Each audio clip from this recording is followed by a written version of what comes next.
Welcome, everybody, to the July 2024 meeting of the Metropolitan Washington Old Time Radio Club. And it's great to see so many people here this early. So I'm sure some people will come, some people will go. It's always a kind of a movable feast. But do we have any visitors who haven't been with us before? Okay, I will take silence as no one's desperately waving at me, so that's okay. So we are going to, our first 15, first of all, Frank Morgan sends his greetings. He is at a rehearsal dinner for his goddaughter who gets married tomorrow. And, you know, I gave him the night off. I will not have it said that I'm not a nice boss. But it's the first meeting he has missed since we started meeting in 2020. So I think, you know, we'll give him, make it a little easier on him. So that's great. So I am going to make, John, you're running the tech stuff with Karl, right? All right. I'm running the PowerPoint machine. Yeah, so I am going to, as soon as I can find you, here we go. Right. Why am I not seeing John on here? Yeah, let me know when the first slide is up. Right. John, can you say something so I can track back to where you are? I'm talking even as we speak. Oh, okay. Got you. And so, rename to John. All right, and I will give you the keys to the kingdom. I'm going to make you a co-host. Don't squander all that power in any one place. Okay, I'm going to mash the button and we'll see what happens here. I haven't been enabled yet. Are you in the more section, you know, where the three dots are? No, I mean, like I clicked on the share screen. Share, and it okay. said sharing has been disabled by El Jefe. That's not true, but oh well, okay, wait a minute, it just came back. I think there was a I did not disable the screen. Well, that would be counter to my interests as well. Okay, we got your screen, John. We have a screen, Karl. You got a latency issue. Yeah, we got things are dragging a little bit too, and I'm going to stop my video so that you don't have to look at me for the rest of the meeting, and you should hopefully see my shared screen. And now we're waiting for the dulcet tones of Karl Schadow. And let me just put a plug in for muting oneself if you're not actually talking, because it's a big call. I mean, it's a big group of people. If not, I can mute you. Right. Take it away, Karl. Right. Okay. Well, I'm flying away here. Okay. Well, we've got marching away. Hey, with the Illinois March of Health. This was a program that was produced under the auspices of the Illinois Department of Public Health and a couple of different transcription companies. The Illinois Department of Health was based out of the state capital, which we all know from our elementary school teaching was Springfield. Yes, it was Springfield, Illinois.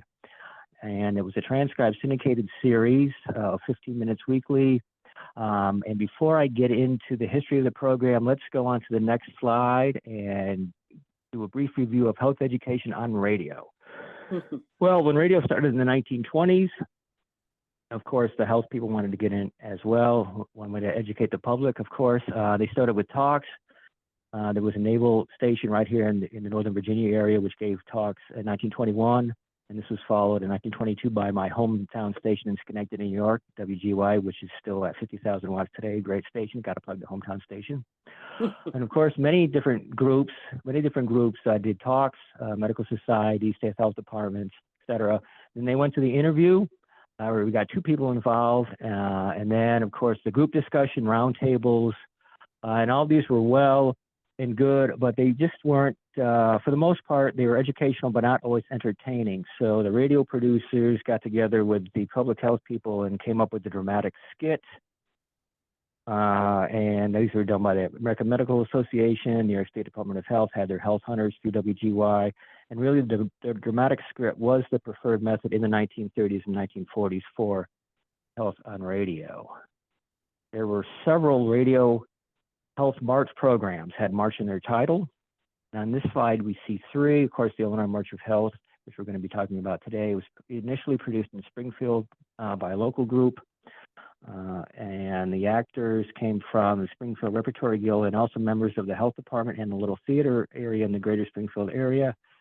The first series, 38-39, was about 26 episodes, and that was pretty good. But they decided in 1939 to move the production to Chicago, where it was produced by the World Broadcasting System, which wasn't a network of stations like NBC or CBS, but it was a system, a program, a firm that produced packaged and produced distributed radio programs that had offices throughout the U.S. It was one of the major transcribing series in the U.S. at that time.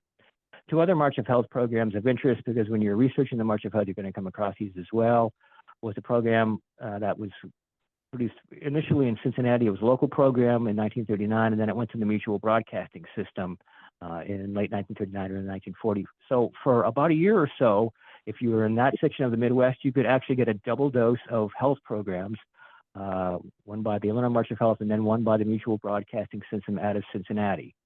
Later in the 40s, there was a March of Health program that was produced locally by WTMJ, and that station is still alive and well in Milwaukee.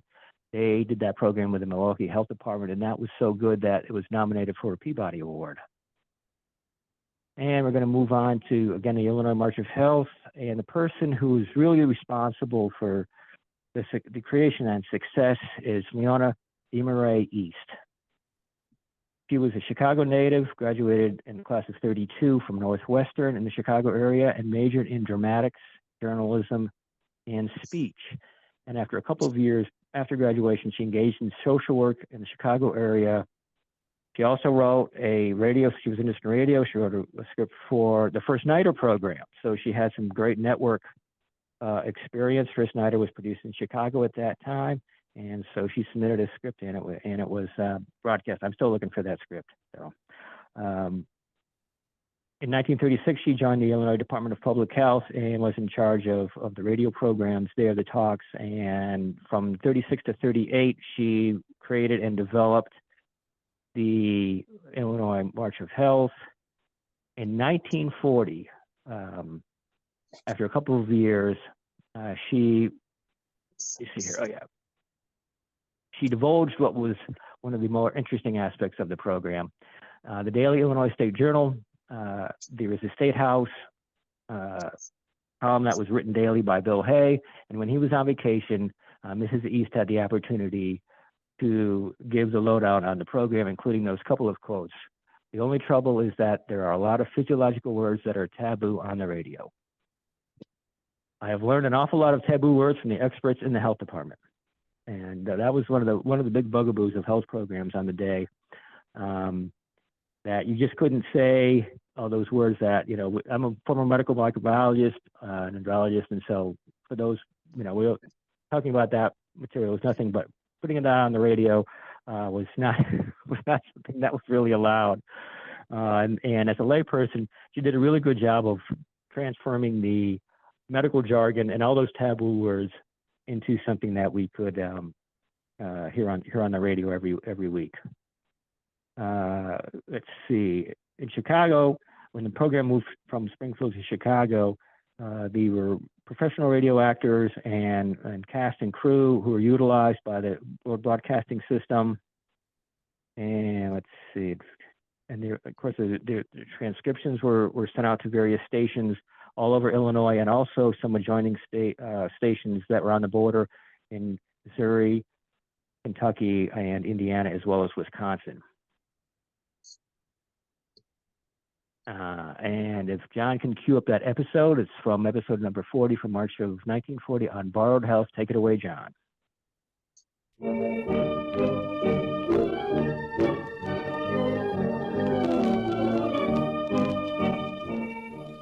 the Illinois March of Health.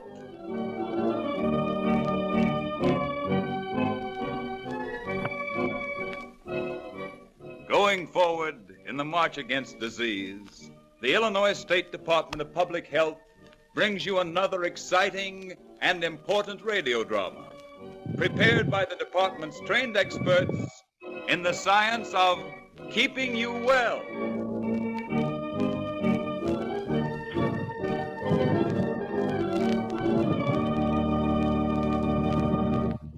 The story today is called On Borrowed Health. It is evening in a very poor section of a very large city. High on the fire escape of a ramshackle tenement building, pretty Ellen Gray leans out toward a narrow strip of open sky. A young man suddenly comes up behind her. Oh, Marty. Oh, don't do that.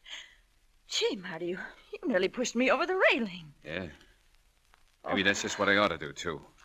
Oh, now, Marty, don't talk like that. Yeah. And that gag you pulled about being a sister to me, Ellen. That don't go with me, see? Oh, I'm sorry, Marty. I do like you, but... Oh, now, why can't you be nice about it? Don't go giving me that, Ellen. Maybe you have got a job with a lot of white-collar guys in an office, but don't go putting on airs. You're made of the same crawling backstreet dirt that I am. At night, you sneak back into the decay of that lousy tenement the same as I do. That's a pretty way to talk to a girl, isn't it? I suppose them white-collar individuals at the office do it better, huh? But it ain't gonna do them no good, see? Hey, what's the matter with you? Marty, what's that bottle? No, Let me go. No, you don't. You want to know why I didn't shove you off the fire escape just now? Because I got a better idea, see? And it's right here in this bottle. Oh, Marty, you're nuts. I'm going in. Yeah? Oh, don't. So you think I'm crazy, do you? So that's why you gave me that line about being a sister to me, huh? Marty, let me go. Plenty of people around here think I'm crazy, don't they? Well, wait till you hear this. You'll see how crazy I am. Oh, please now, Marty, not now. You ever been inside one of them big fancy hospitals, Ellen? Oh, yes, I guess so. All clean and slick, all white enamel and gleaming steel, and full of medicine and nurses and doctors. Uh-huh. And why? Because a spoonful of dirty little microbes is stronger than any individual on Earth. Because them grubby little germs that you can't even see are more dangerous than getting pushed off a fire escape, maybe. Making a speech, Marty? This here bottle has enough of them tough little bugs in it to put you where none of your white-collar fellas can touch you, Ellen. Now, do you think I'm crazy? You're joking. You think so, huh? Well, I had to slug a fella in the medical laboratory to get this. He didn't think I was joking. Marty, what's in that bottle? Smallpox, Ellen. He said it was smallpox. And it's for you. And what if I'm vaccinated so I can't get smallpox? Yeah. You ain't. Of course I am. You mean you're vaccinated against these germs here? You couldn't take smallpox? No. Vaccination keeps me safe from smallpox for at least 5 years. Now give me that bottle, Marty. You can't leave a thing like that around. If it really is smallpox germs. Yeah. Well, what if it was diphtheria or scarlet fever or typhoid fever? I don't believe there's anything dangerous in that bottle at all. No? Well, I ain't crazy enough to let you have it and find out. I've got other plans, see? Now, you'd better go on inside before I do push you off the fire escape. Don't worry, I'm going. I might get caught for it if I threw you down off of here. But I won't get caught for it if you suddenly get diphtheria or scarlet fever or typhoid.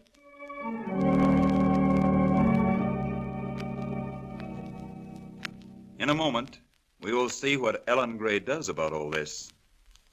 Did Marty really have the virus of smallpox in that bottle?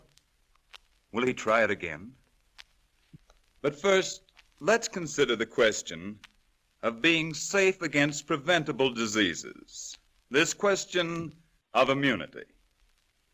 Now, it's been said that an infection of any kind in the system is a tug of war between the individual and the microbes.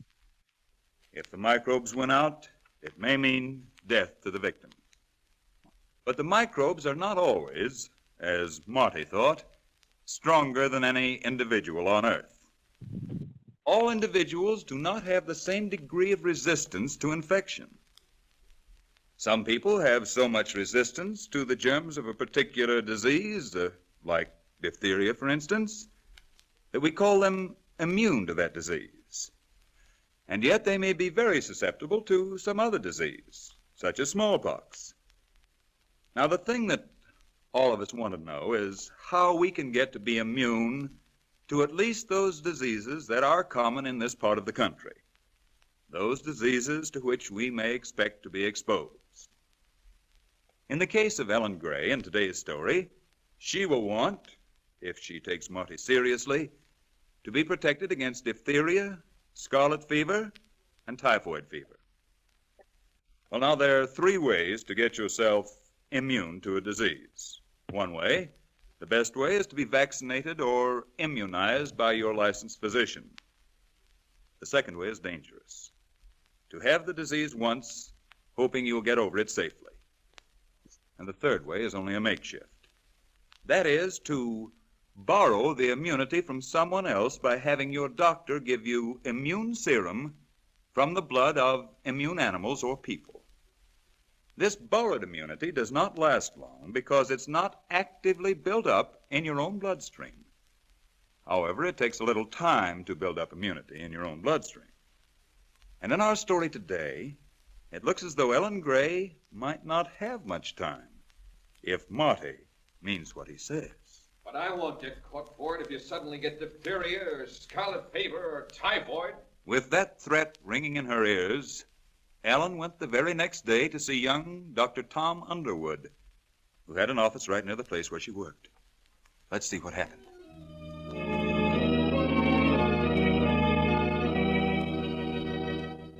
So I don't know what to do, Dr. Underwood.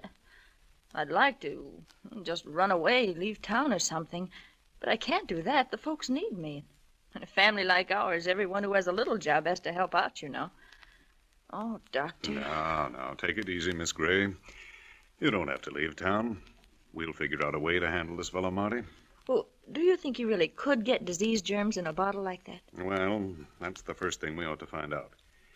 The next thing is to have him put out of the way where he can't pull any more stunts of this kind. Oh, in jail, you mean? Oh, no, Dr. Underwood. Marty isn't like other people. He's always been kind of peculiar. All the neighbors know it, and they all feel sorry for him and for his family, too. Oh, I just couldn't turn him over to the police. It'd be like arresting a child. No. I don't mean you should put Marty in jail. Well, what then? There are special hospitals for people with sick minds. They might be able to straighten him out, you know. Oh, but his mother, she couldn't stand that. Miss Gray, Marty and his family are a separate problem, not your problem. What you have to do is protect yourself. You say your folks need you. Yes, Doctor. I can't afford to take any chances on getting sick. If it could possibly be true about Marty's infecting me with bottles of germs, Oh, dear. Just a moment. You say you can't afford to take chances on being sick. All right. Let's see, first of all, what chances you have been taking all this time. What chances I have been taking? Yes. Nobody can really afford to be sick. But still, most of us just trust to luck that we won't be. Instead of building up our resistance against diseases, we take chances all the time. Well, we never expect to run into a man with a bottle of deadly germs. Well, no. And that isn't what I'm talking about exactly. Hardly any of us ever will run into a man who deliberately wants to infect us. Oh, you mean I ought to have been protected against accidental infection anyhow? All of us ought to be protected against every preventable disease that flourishes in this part of the country. The germs are apt to show up most anywhere we go. Why, children pick them up at school. People are exposed to them in streetcars and buses and at the movies. You might run into a person in your office who was more dangerous, really, than Marty, because he'd carried the disease germs without knowing it and expose you to the disease without warning you. Oh, I know that, but I've been vaccinated for smallpox, Doctor. I was vaccinated when I was in school, and they vaccinated me again when I got my job, and well, what else can I do? Well, that's what we're going to decide right now. But first, I wanted you to realize that you didn't have to wait for a wild episode like this threat of Marty's to make you think about immunity. But I am immune to smallpox. Since you have been vaccinated within 5 years, yes, I would say you are safe against smallpox. Well, then, how can I get immune to the others? Well, after they've had one attack, people are usually immune to measles, whooping cough, diphtheria, scarlet fever, typhoid fever. Now, have you had any of these? Well, I had measles and whooping cough when I was a little girl, I but see. Then you're very likely immune to measles and whooping cough. But Marty said that... If you suddenly get diphtheria, or scarlet fever, or typhoid. Yes. I can protect you against every one of these. But it takes a little time. Your system has to build up a defense. The blood has to produce antibodies to fight the microbes down. When you have your own protective antibodies in your bloodstream, we call that active immunity. I see. Well, how long does that take? I mean, after you give me a shot in the arm or something, to build up that kind of immunity. Well, it all depends. It varies with the different diseases. For some, it takes 3 or 4 months or even longer. Oh, doctor. But fortunately, people sometimes do build up immunity as they grow up without having to go through a serious, fully developed attack of the disease. Oh? Now, I can give you a simple and harmless skin test to see whether nature has protected you against diphtheria.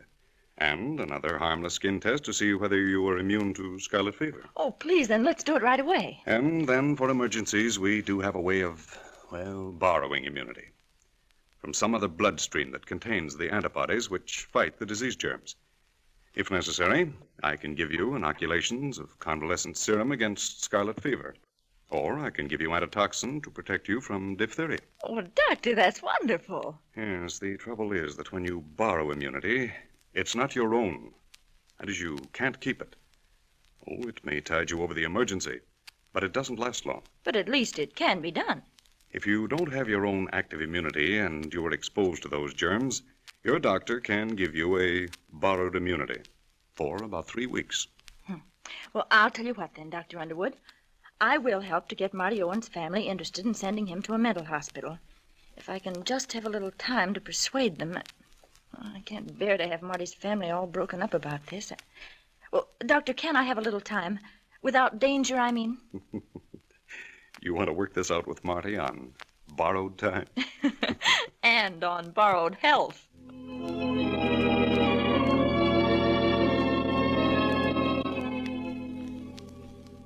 So the doctor and Ellen Gray made their careful plans. We look in on them again sometime later.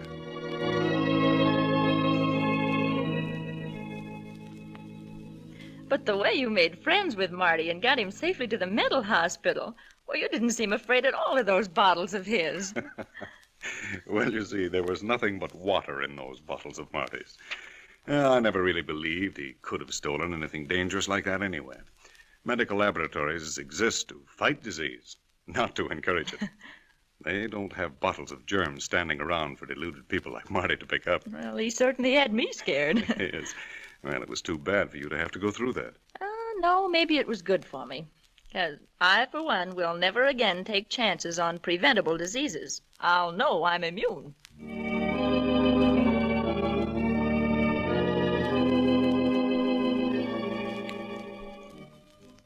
And so Ellen Gray solved her problem in the wisest possible way, by seeing a doctor. She found out both what to do about Marty and how to get through exposure to disease germs safely on borrowed health. Don't forget that you and your children run the risk of meeting disease germs practically any day. Your Illinois State Department of Public Health recommends that everyone be immunized against the preventable diseases. Ask your own licensed physician for further details about immunity. Or write to the Illinois State Department of Public Health at Springfield, Illinois, which brings you these broadcasts. For the most common diseases, Illinois doctors can get reliable vaccines and serums from the department free. This is one of the ways the state helps to protect your health.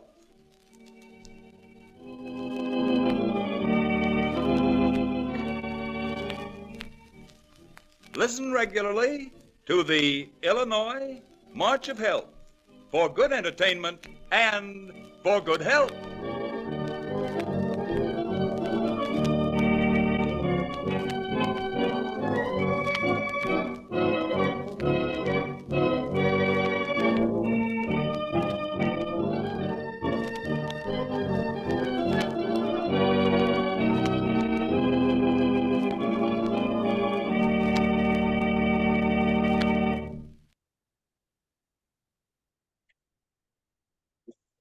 Okay, well, how about that?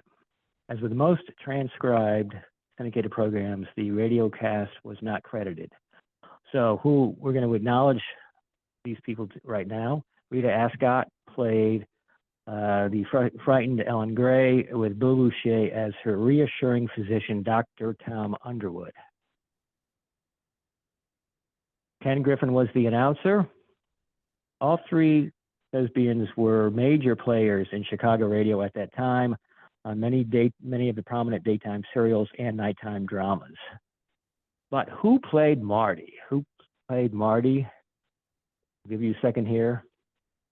Yep, it's Bob Bailey. As a domestic terrorist, how about that, with biological warfare? Of course. Well, today, if this program was today, Ellen Gray would have called SWAT and hazmat, and Bob would have been taken away. It would have been ugly. But back then, I guess it was a different story. With Bob Bailey, it's funny to hear him as the villain in this one. This was several years before he was George Valentine. I met George Stewart 15 years. That's right, 15 years before he was our favorite Johnny Dollar on that CBS program. Those of you who were club members back in 2021 may recall John Abbott gave his talk on Bob Bailey and mentioned Illinois March of Health as one of the programs Bob did while he was in Chicago. This recording is one of the earliest known audio for Bob Bailey, and John and I are working on trying to get more audio of Bob while he was in Chicago. The audio, let's see, there's more audio available of this program. There's more than 120 episodes broadcast, but only 6. I only found audio of 6. One of them is online currently, courtesy of Jerry Henniges. Many of you know, but it's not active because of health reasons. But his Facebook link is still up there. And the other 4, of various topics, we're trying to get those out on various online websites. There's also scripts available if you're interested in researching more of this program. They're available at archive.org. They're from 1943.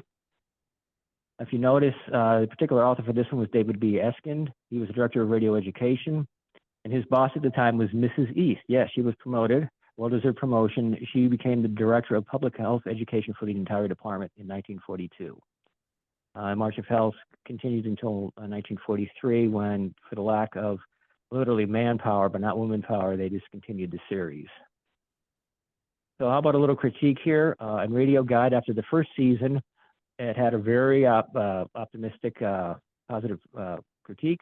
The popularity of this series is another example of how educational subject matter, sometimes drab, sometimes indelicate, yep, those taboo words, can be made intensely appealing to the public when dressed up by good showmanship, professional acting, and presented with a stimulated human interest approach. The review went on to say, by administering to specific needs of the territory, the program carries more particular interest for its listeners and points out one job that can be handled much better regionally than nationally.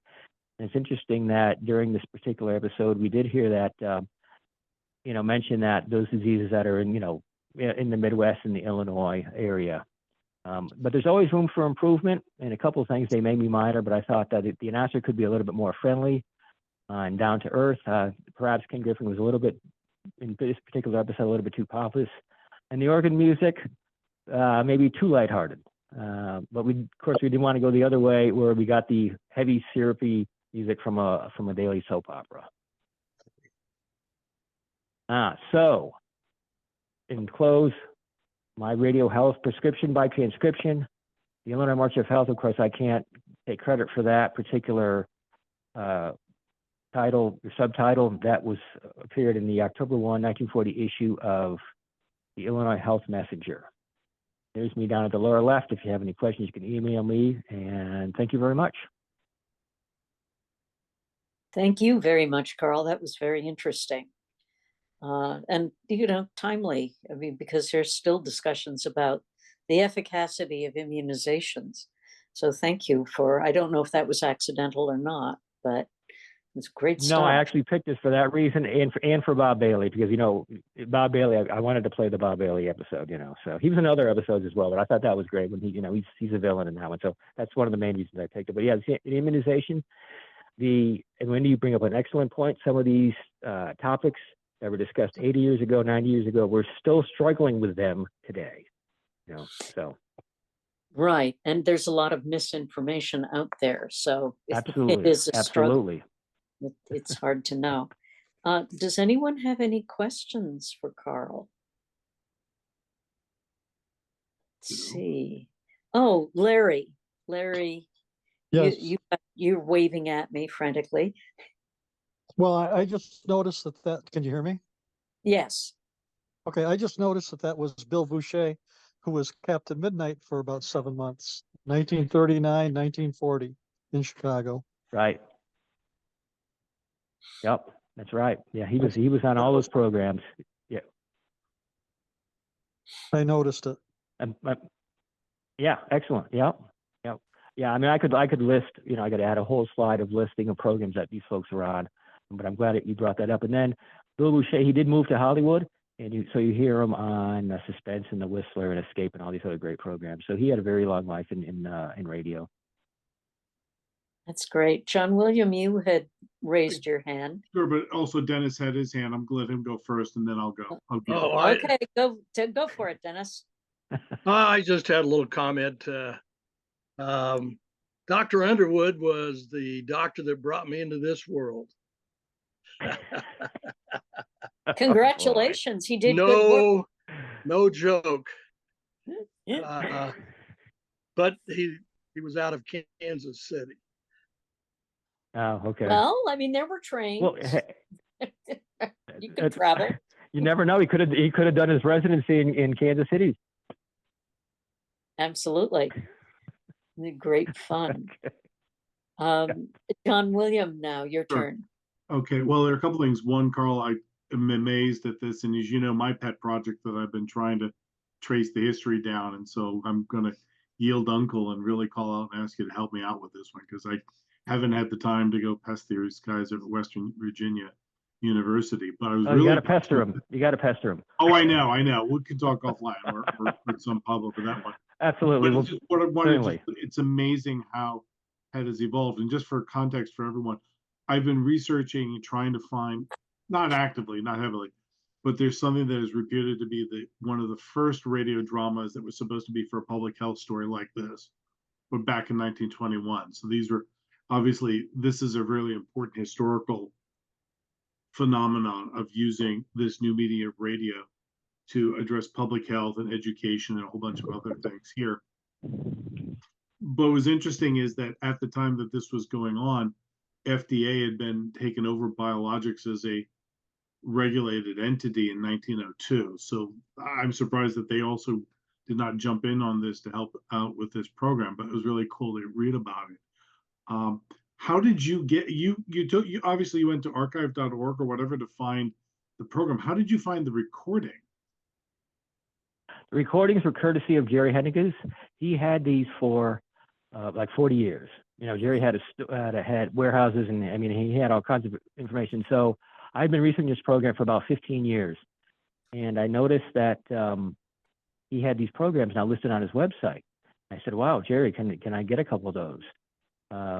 And so he sent me all 6.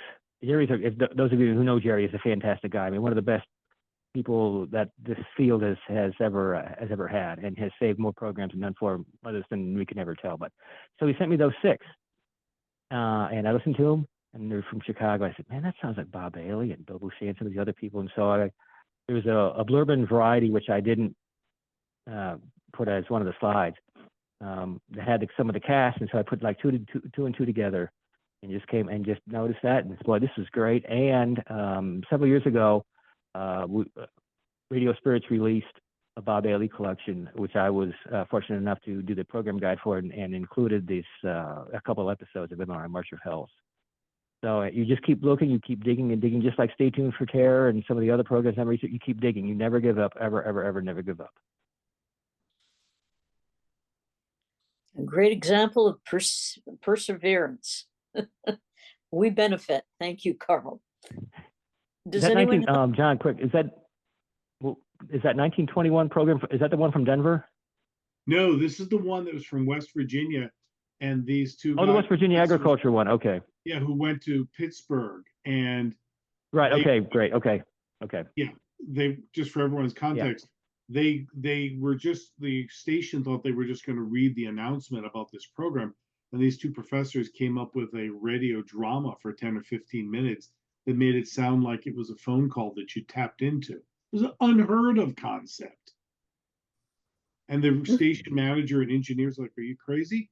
This people are going to think they've tapped into a phone line. There's no way we're going to do this. And they persisted and persisted for 10 minutes, and they got it done.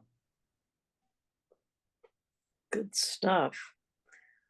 Just goes to show it's such a rich area of study and investigation. Well, I'm trying to get the script, and it's buried they would not have had a script. This is in some note someplace, sitting in a library. It's got to be, because that would be a fun thing to recreate. Yeah, absolutely. And we'll pursue that. We'll find this. All right, Wonder Twin powers activate. Let's do it. There we go. They don't You got it. against the two of you. The dynamic duo. Yeah. With old chum off to the Batmobile. Oh, there's a Batman radio program. We can't get into that. Okay. Not on Superman, but that's another story for. Okay. I know, Wendy. Time's up. Go ahead, Wendy. 15 for another time. Isn't it a 30-minute program? The Batman, the Unsolved. I'm not Batman? sure. I thought there was two. I thought there were two auditions, 1:15 and 1:30, but I may be mistaken. I've only heard the 30. If there's a 15, I've yet to hear it. Okay. Oh, you may be hearing it sooner than you think. Well, that's great.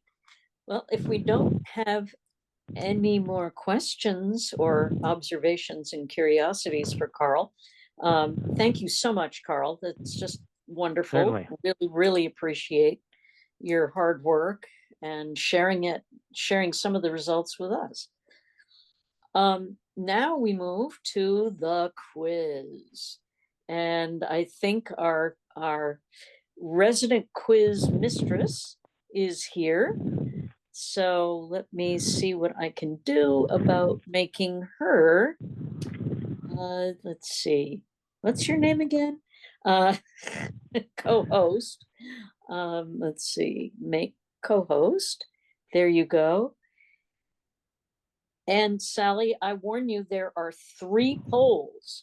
So you have to pick the one that is entitled, I remember hearing that name before, and I had to stop there because there wasn't enough room to add. You're making me work. Now, yes, Wendy, you're working. You have it's to the actually summer. read the polls. I'm You have off. to- I'm off Okay. duty. It's the summer. I mean, come on. Well, What that's is why I this? threw that at you. I figured you had a little more Hey, space. hey, Kavalt. I suddenly became All Jewish right, in New York. launch the I don't know what poll happened. already. Launch the poll. I don't Please. want to. I think I've been watching too much Funny Girl. What have I been doing? I don't know. But I'm a little upset with having to work. Let me tell you. Oh, well, into every life, a little rain must fall. Don't rain on my parade, Wendy Wilmer. I'm watching you. Now, class. Hello. You've been listening to the Cliche Hour. Thank you, Michael. Get us out of this quickly. Yeah, because we have a pretty heavy schedule It is time here. for class. And just because it's summer, I hope that means you've been studying, Michael. So I hope that you have your materials ready. So far, I know Joni is always prepared. Joni is always, thank you, Wendy. Oh, Kelly, I love to see that you came to class prepared today. Thank you. Lawrence, is that paper? Oh, aren't we fancy? Fancy, very nice, sir. Yes, thank you. John, do you need paper again? Do you have to borrow paper again? Oh, thank you. Goodness gracious. This class, let me tell you, suddenly it's summer and everybody forgets their materials. Now, class, we are still working. Just because it's summer does not mean that we get a break. None of us get a break. We all work. Now, Boy, is that true tonight. Boy, that's the truth. So, I hope you've done your studying. I have no idea what the quiz is about, and we can't even harass Frank about it because he's not even here to harass. So don't give me a hard time about it. I haven't read it yet. But it's called, I remember hearing that name before. So that means I probably haven't heard many of them and will butcher most of the names. So prepare yourselves. What I will do is I will launch the poll. You may answer the questions on the poll faster than I will read them. You may follow along with me. You may move ahead. If you move ahead, don't try and tell the other students the answers. That's called cheating. It's not okay. Not okay. The optimism tonight is just going right to my heart. I'm watching you, Michael. You see what you've been missing, Michael? You've skipped class a lot, and I am very concerned about you graduating. Yeah, I wonder why. Very concerned. Now, class, prepare yourselves because I am about to launch poll. Can you see the poll? Thank you for those thumbs. Excellent. I can see the poll. Michael, what is your middle name? John? Michael John. That is enough out of you, sir. You mute yourself. Sorry, has no effect. Follow My along. family calls me that all the time. So now you're just a family member. Oh no, it's too late. Oh God. Someone help me. Number 1. Radio actors from time to time would use an alias even though their voices were unmistakable. Which of these Gunsmoke regulars sometimes used the alias Julius Krollbein? A. Parley Bear. B. John Daner. C. William Conrad. D. Howard McNear. Which Gunsmoke regular sometimes used the alias Julius Krollbein? Oh, Miss Stevens. I don't know. It may be me because I haven't done this for the past 15 minutes, but it doesn't seem like you can pick out one of the answers on the quiz. Anybody else see that? Oh, I do see that. The poll has been launched. I'm able to select any one of the 4. Yeah, me too. I can't because I think I don't know. I don't do the thing on the thing. I don't. I can't pick more than one, but you're not supposed to anyway. Wendy. Mine doesn't allow me to pick anything. John, are you still a co-host? It might I be don't. because you're co-host. Can you demote me there, Miss Wendy? Oh, I'll demote you. No, I don't know if I know how to do that. Oh, did you just stop the poll? John is still a co-host. Wendy, I think you are muted, and tries launching it again, Sally. It was fine before meeting poll. Poll ended. That's very strange. Okay, let me see if I can go back to settings. Ooh, you're gonna have to fill the poll out again, kids. Hope you remember your answers. That's why we bring paper and pencil. Right. Yeah, it thinks the poll is ended, which could be a problem. I just launched it again. Can you see it? Yeah, no, I see, but it's still the end. So Sally, you go ahead and continue to read your questions. People, please write down, what your answers are. And I'm going to try to go online and fix this, but I can't do it from my iPad. I don't know what happened. I'm still able to choose an answer. I don't know. Oh, you are? Oh, okay. Yeah. It just picked one of my answers. I don't know whether there's a time lapse or I don't know. I'll write them down. I'll go old school. Yeah, it just accepted one of them. See, I can't take the poll because I'm the host, so nothing I tap will let me do that. Is anyone else trying to put in an answer? I was able to, yeah. Yeah, someone just put in another answer. Great. So we're going back to the quiz. Yes, thank you. Back to class.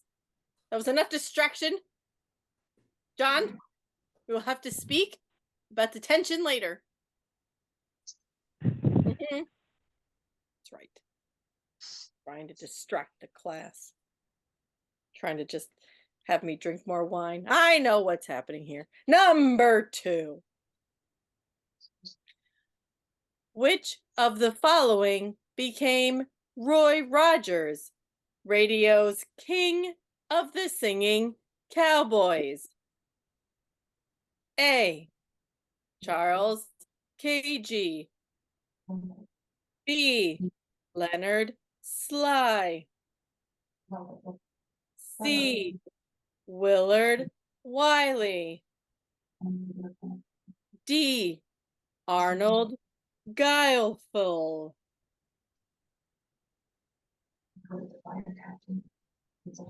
Which of the following became Roy Rogers, radio's king of the singing cowboys?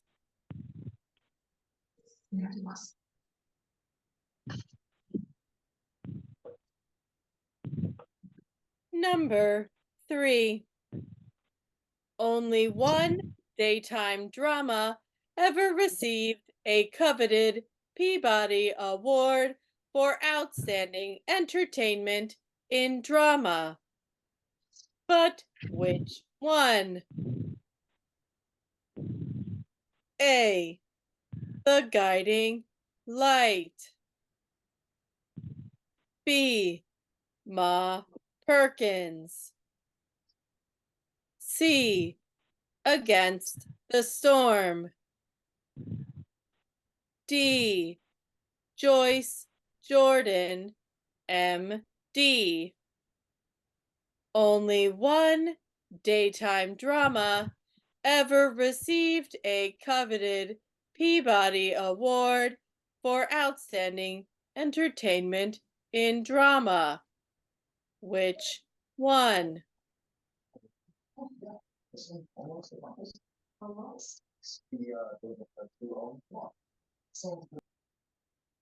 Number 4. Mercedes McCambridge won an Oscar for her role in All the King's Men and was the voice of the demon in The Exorcist. She was featured in each of the following radio series, but in which one was her role?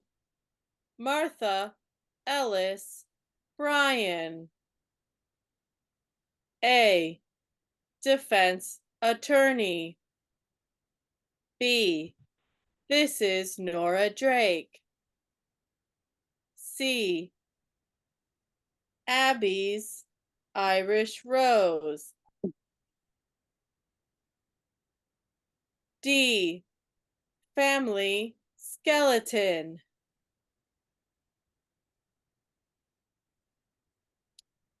Mercedes McCambridge was featured in all of the following radio series, but in which one was her role?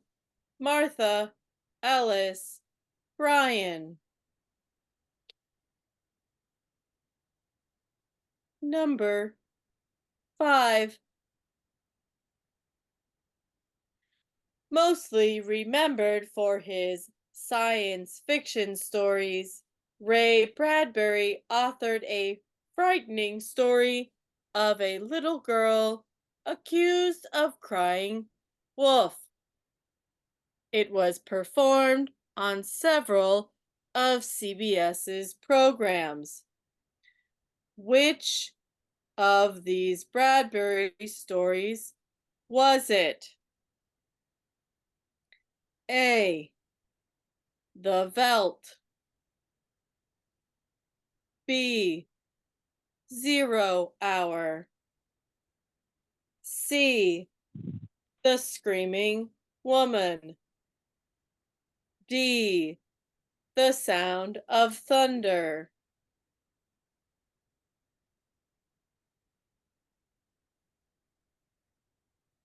Mostly remembered for his science fiction stories, Ray Bradbury authored a frightening story of a little girl accused of crying wolf. It was performed on several of CBS's programs. Which of Bradbury's stories was it?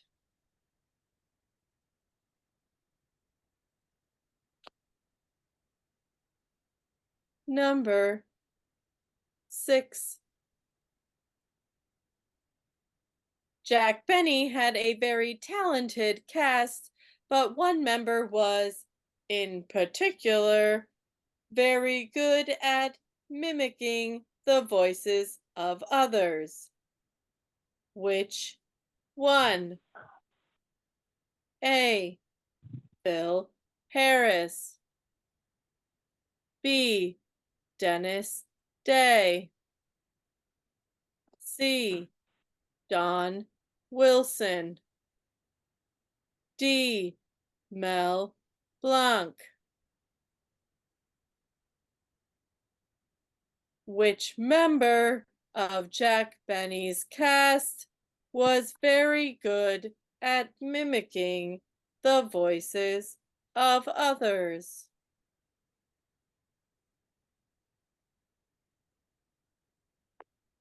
Number 7. This radio singer slash performer dated actor Burt Reynolds for years. Who was she? A. Judy Canova. B. Minnie Pearl. C. Dinah Shore. D. Marilyn Maxwell. Which radio singer slash performer dated actor Burt Reynolds for years?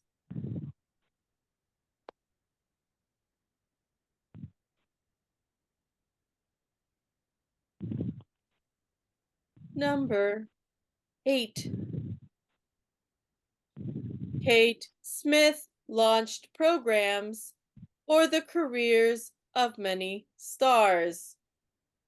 Which of the following does not owe her that credit? A. Abbott and Costello. B. Bergen and McCarthy. C. The Aldrich family.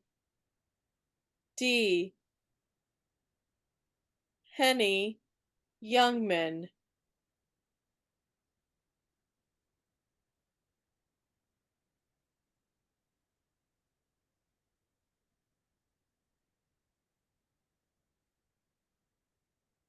Kate Smith launched programs or careers of many stars, which does not owe her that credit.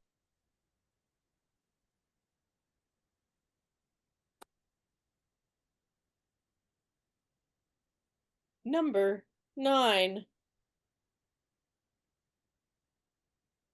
The Adventures of Frank Merriwell brought us the Bula Bula of turn of the century Yale University. But who brought us Frank Merriwell? A. Frank Lovejoy. B. Lawson Zerby. Zerb. C. Vic Perrin. D. Frank Reddick. The Adventures of Frank Merriwell brought us the Bula Bula of turn of the century Yale University. But who brought us Frank Merriwell?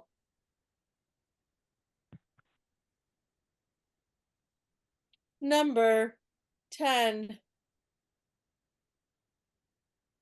On box 13, Dan Holliday's secretary.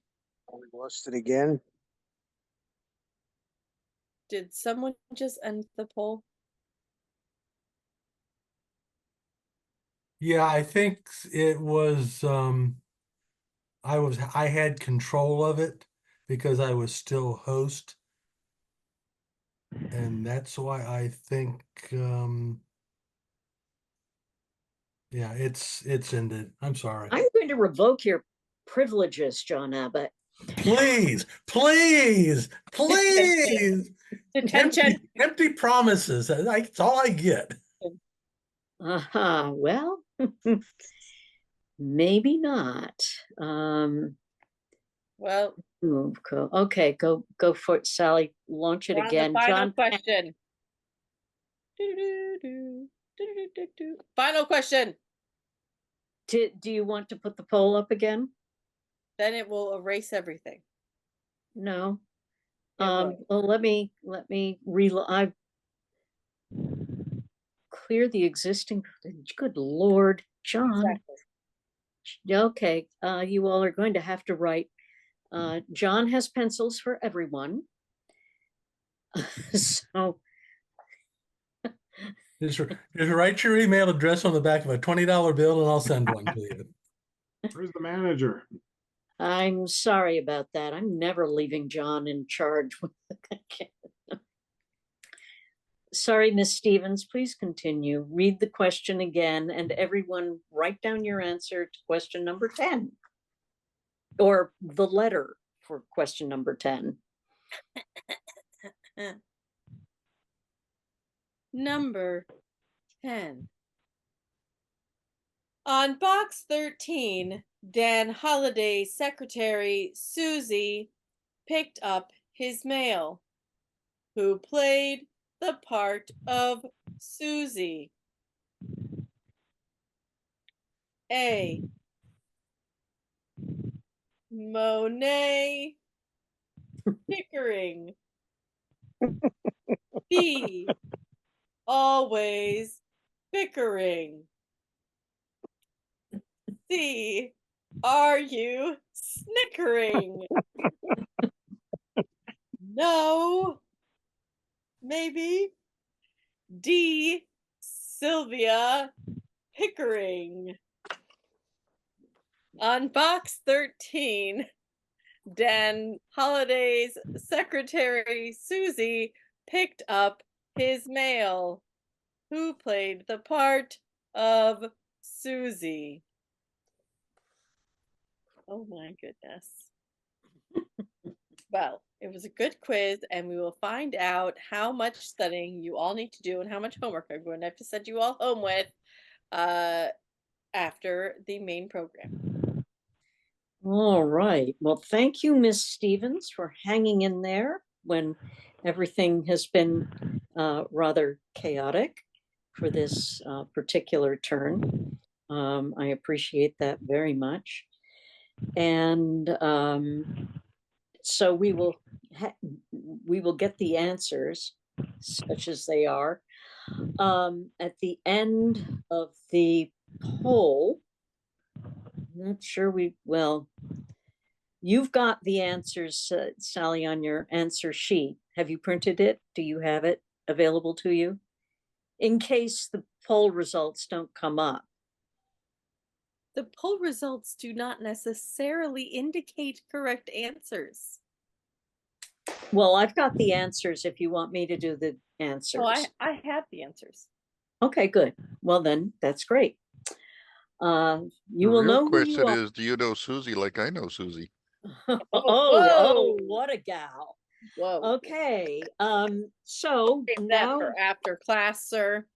we are moving ahead to the main part of the program, which, as you know, was put together by our own infamous John Abbott, who seems to have issues around co-hosting. I will now give you those privileges again, John. John, I don't think really needs much of an introduction to anybody who's been in the club for more than 5 minutes. So please take it away, John. We're dying to hear this part 2 of the Candy Matson episode. I just minimized my presentation here. Yes. There you go. Perfect. Hi, it's me again. This is going to be our Candy Matson extravaganza part 2, or part 2, as they say somewhere. This is going to be a recreation of the second of 2 previously lost episodes of San Francisco's favorite detective, Candy Matson, Yukon 2-8209. Or since this is the 21st century, maybe it should be Candy Matson, 415-982-8209. You make up your own mind on that one. From our previous meeting, or back in May rather, we discovered that Karl Schadow found this episode of Candy Matson in a database of the NBC collections of the Wisconsin Historical Society. Karl naturally emailed Jack, who got very excited because Candy Matson was one of his favorite programs. Jack corresponded with the Wisconsin Historical Society, but really had a hard time getting them to give us the audio because NBC had never heard of the program. They had no record of it, so if it didn't exist, we couldn't hear it. But Jack was finally able to get a copy streamed. Joe Webb captured it, cleaned it up, and we played it back in May. And it's kind of ironic in a way that this program was located in Jack's home state of Wisconsin. For a little bit of background here, Candy Matson, Yukon 28209, was a radio program originated on the West Coast, and it ran from June of 1949 to May of 1951. The newly discovered program was aired on 5/15 of 1950, which is about halfway through the series. The series was created by Monty Masters and starred his wife, Natalie Parks, as Candy Matson. Of the 92 programs that were aired, only 14 exist today, including a 1949 audition and a September 1952 series revival show, which didn't really take off. For those of you who have your archival copies of Radio Recall, Jack wrote a 2-part article on Candy Matson in the October and December 2002 issues of Radio Recall. So after we got the audio copy, I was determined that there had to be more. So I did a little bit of internet research, and I found that the University of California, Santa Barbara Special Collections Department which is the new home of the documents and programs that were previously held by the Thousand Oaks Library, they had a listing of all of their holdings, one of which was a collection of Monty Masters scripts. So I downloaded a copy of it, searched through it, and found that they had the script. Contacted the university, requested a copy of the script. And was I successful? I think probably it's pretty obvious that I was, because I was able to take the copy of the script that they gave me. It was a PDF. It was the original.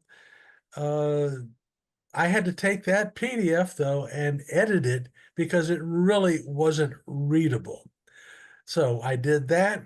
We gathered a cast and we recorded each one of the lines for each cast member, much the same way that we did the double I previously.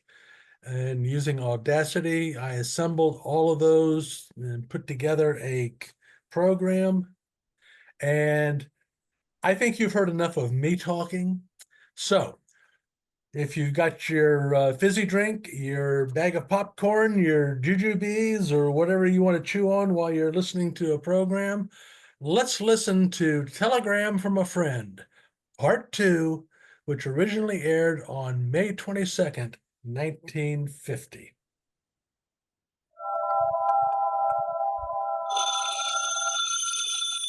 The National Broadcasting Company presents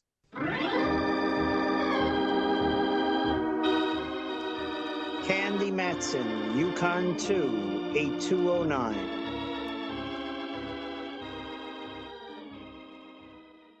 Two men spending a ceaseless vigil beside the long-distance phone in the Hall of Justice in San Francisco. One, Rembrandt Watson, well-known West Coast photographer. The other, Inspector Ray Mallard of the Homicide Department, San Francisco Police. The long highways of wire connect the phone in San Francisco to one in Seattle, because it was the crash of a seaplane in Puget Sound that caused this vigil, a crash that brought to an end the career of one of San Francisco's favorite persons, Candy Matson. That's the way it happened, a visit with an old friend in Seattle, a chartered seaplane and a planned flight to Vashon Island.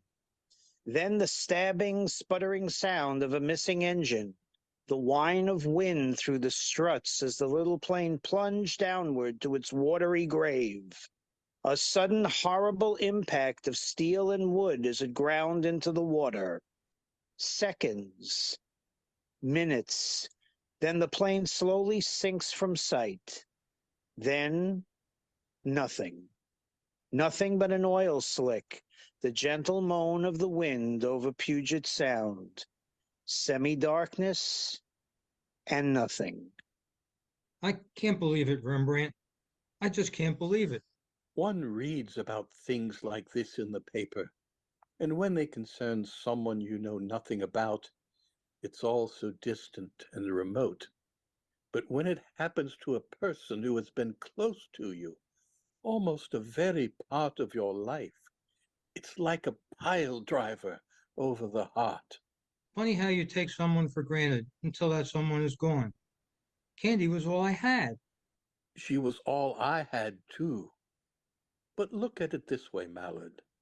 Candy had lived a very full life. For one so young, she had seen much of it. Obviously, she went out in her own line of duty. That's the way she would have wanted it. Small comfort. I know.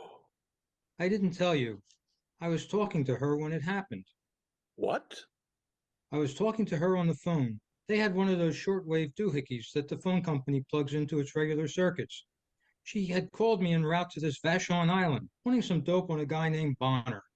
Then all of a sudden, I heard this crazy noise. I knew something was wrong right away. Then came a crash, like heavy static and silence. That was it. At least it must have happened fast. Yeah, like I say, small comfort. I just can't believe it. Talking to her one minute, then gone forever. It isn't right, Rembrandt. Do you hear me? I think your phone just buzzed, Mallard. Huh? Oh, yeah. Sorry, Inspector. It's Foley up in Seattle on the phone again. Huh? What? Put him on. Put him on. Okay. Go ahead, Inspector. Hello, Foley. What is it? You've got some news? I told you I'd call you back if we heard anything. Yeah. They just found one of the bodies. Whose? Phillips, the pilot, drifting towards shore. They picked him up about 15 minutes ago. I see. Sorry, Mallard. Yeah, that's the way it goes.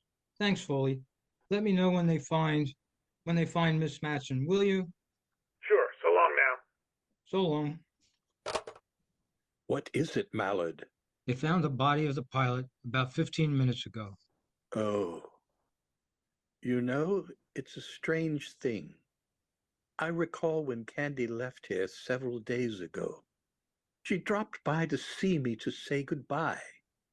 She seemed almost pleading to have me say I'd miss her while she was gone. Yeah, the same with me. It was almost as though she had a presentiment of what was to come. I caught that too. There were times when the girl frightened me. She must have had a touch of clairvoyancy in her makeup, Mallard. I noticed that many times.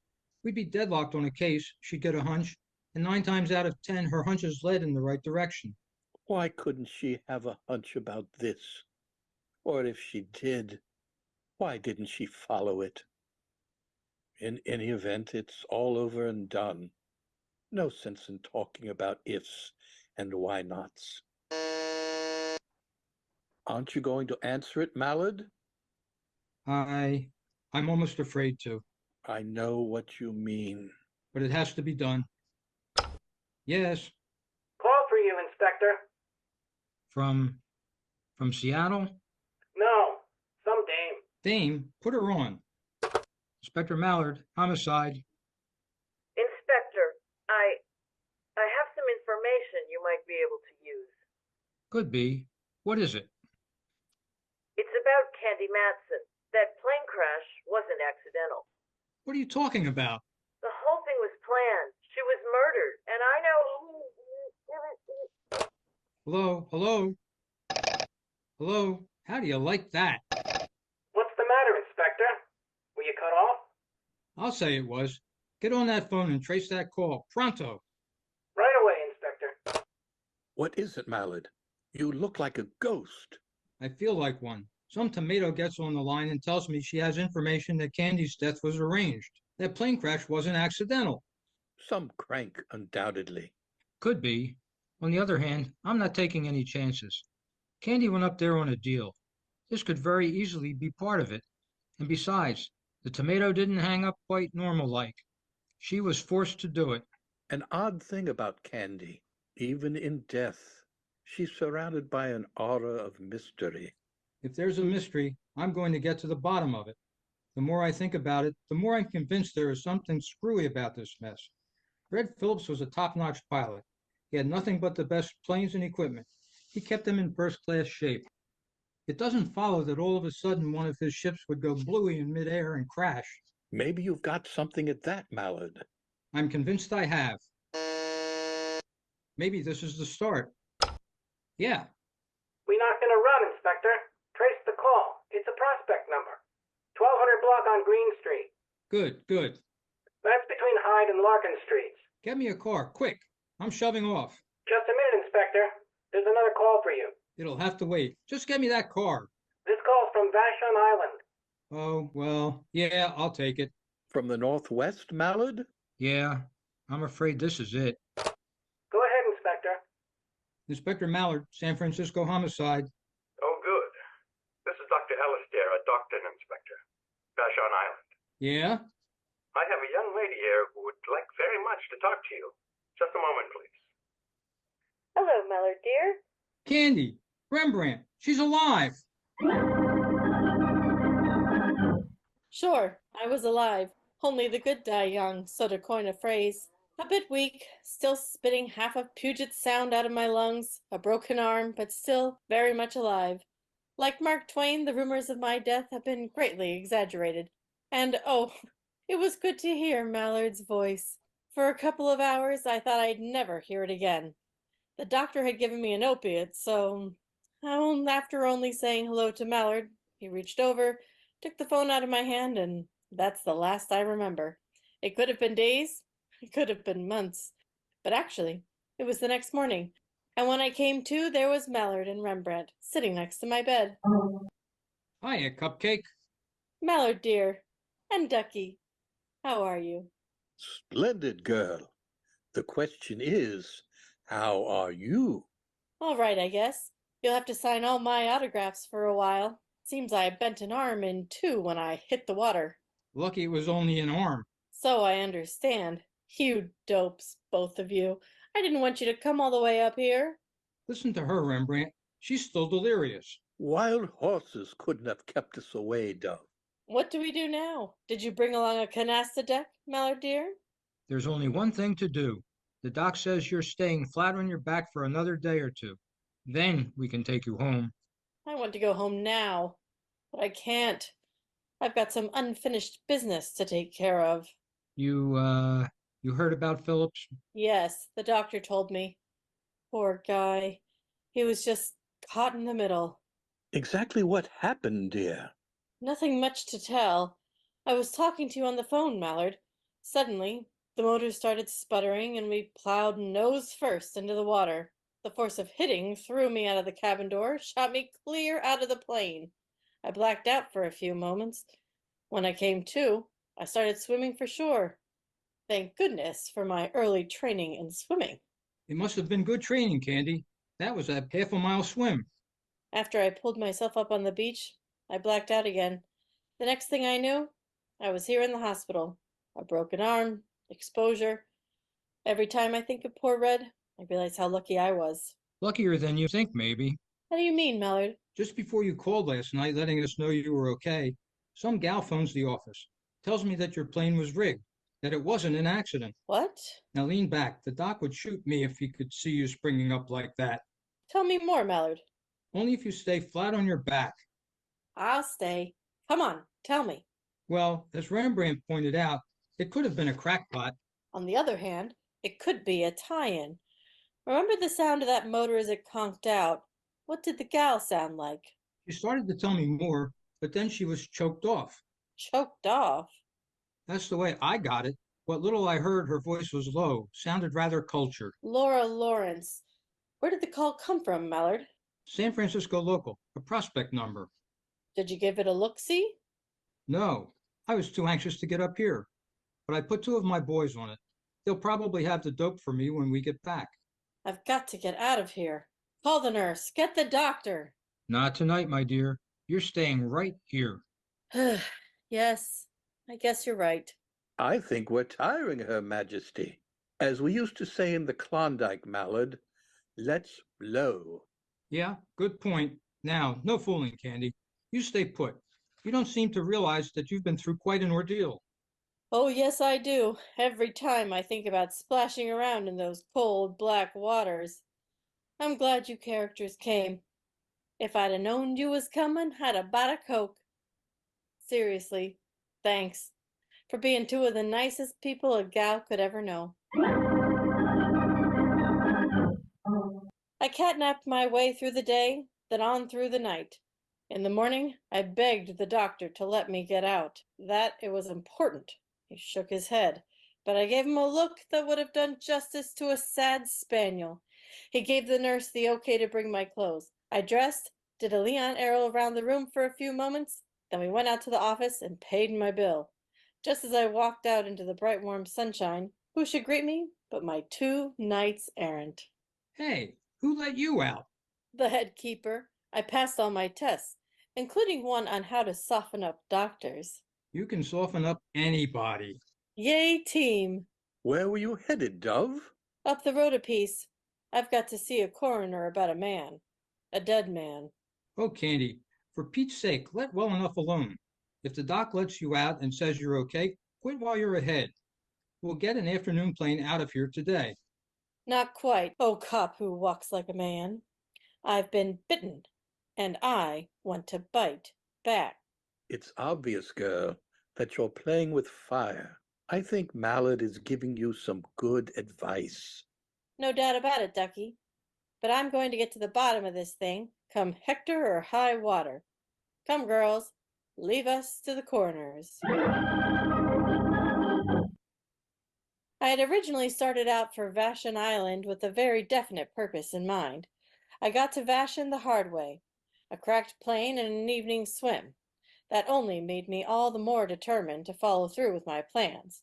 And in case anyone was in the dark as to what the plans were, they were simply this.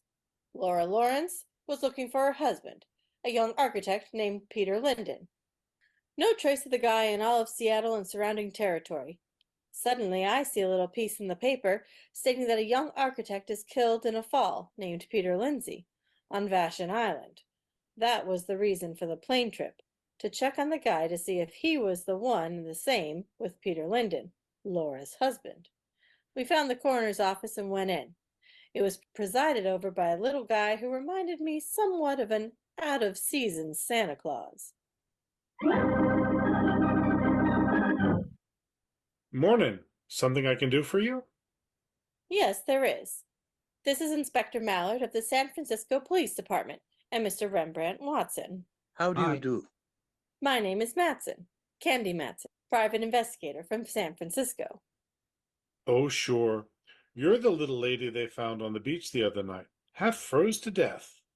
I imagine I was. Thought for sure for a while there I was going to get another customer.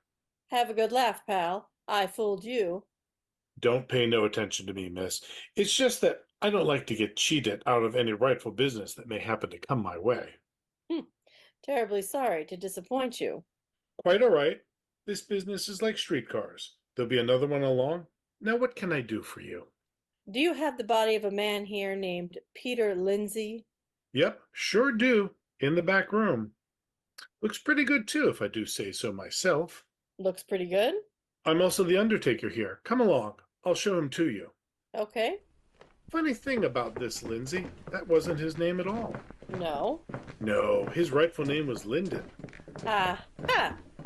We found that out about when we stumbled across some hidden papers in the house he was building. He was building a house? Yep, strange galoot. He came here about 4 months ago. Only time he came into town was to buy supplies and stuff. He never talked to anyone. Here we are. Didn't I do a pretty good job on him, considering the fall he had? You did a wonderful job, sir. It looks just like him. You know him? In a way. How do you mean, Candy? This is Peter Linden, Laura's husband. Here, look at this picture she gave me and compare. Yeah, it's the same guy, all right. So what does it prove? Nothing yet. What do we do now, dear? Yippee-yi-yay! Back to California, yay! Get our plane tickets, will you, Mallard dear? I want to get back to San Francisco as soon as possible.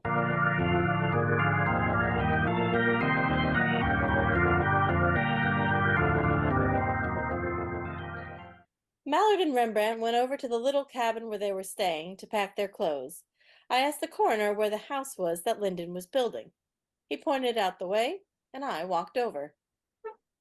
The place was situated in a lovely spot, but with a beautiful view of the water. It was almost finished, one of those ultra-modern affairs. Linden had some good ideas. Trouble was, he didn't live long enough to finish them. I poked about, looking in odd corners, stubbing my toe on pieces of lumber. Then, just on a hunch, I went up to the roof.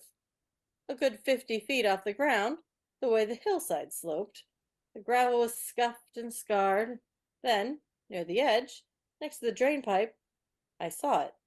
The cufflink with the initials R.B. That was all I needed to convince me that I was right from the beginning. R.B. Rick Bonner, Laura's personal manager.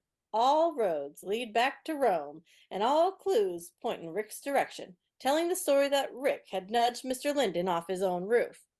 Such hospitality from a guest. Or had Rick been a guest? I doubted it. Motive? Jealousy, perhaps. That was most likely. I rejoined Mallard and Rembrandt, made the trip back to the mainland, then down to Seattle and Tacoma Airport for a soft, gentle ride back into San Francisco. The fog never tasted better. We dropped Rembrandt off at his place, then whipped over to the Hall of Justice. You should be in bed, Candy. After all, this is only your first day up. I'm all right, Mallard. I slept all the way down in the plane. I know, I heard you snoring. I do not snore. Or do I? Anyway, where is it? Where's what?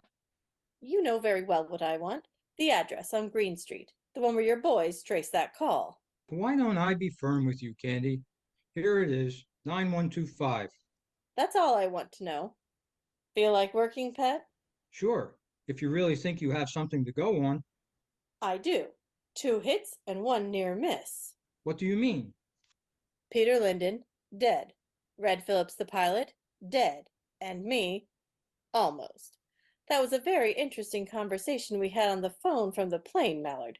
We never did get around to discussing Mr. Rick Bonnard. I'll show you the efficiency of the police force, Candy. Here, right on my desk. A complete report on the gent. I had the boys scrape the stuff together while I was away. Mind if I peek? Help yourself. You know, Mallard dear, crooks are a stupid bunch at best, but this guy was an exception. He was stupider. How do you mean? He's got a record as long as your arm. He served time for everything from gambling to, well, let's leave it unsaid. Now it's murder. How did he expect to get away with it? How do any of them? I was wrong. I've been figuring this deal from a wrong angle. It wasn't jealousy. It was something else. There is a missing link here, Mallard.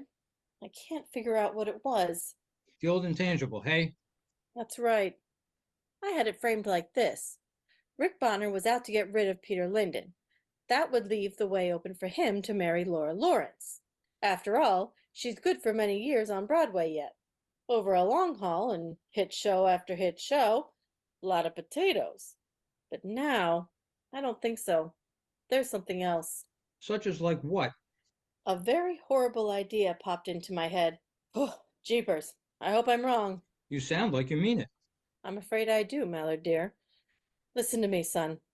Did any of your bright-eyed boys pull that colossal stunt of presenting themselves at the Green Street address? Uh-uh. I gave them no orders for that. All I asked was the phone call to be traced. After that, Rembrandt and I took off for Seattle. There wouldn't be individual initiative taken in a deal of that sort? Initiative? What's that? No, all we did was trace the call. Good. Then to all intents and purposes, the gal who phoned you is still at 9125 Green Street. Check. Speaking of a check, I'd better do a little checking myself. What's with the purse? My little Rudy Toot Toot. I want to see if it has all its marbles. You know, Candy, I've waited a good many years to ask you this question. Huh? What, Mallard dear? What? I've been on the verge many times, but I never could quite bring myself to do it. Sure. Go ahead. What is it? Where did you ever learn to shoot a gun? Oh, shoot. At a time like this, he wants to talk about guns. Didn't you ever hear of Annie Oakley? What about her? She's making Betty Hutton rich, that's all. If you must know, I learned how to shoot guns when I was a kid on my uncle's ranch in Montana. Now let's cut out the shop talk and get down to that Green Street place. We got into Mallard's car, drove along Kearny, up Columbus Street to Union, then over the hill to Hyde Street. 1 block, and there was Green. We parked on the corner by a darkened grocery store and walked down the hill on the even numbers side.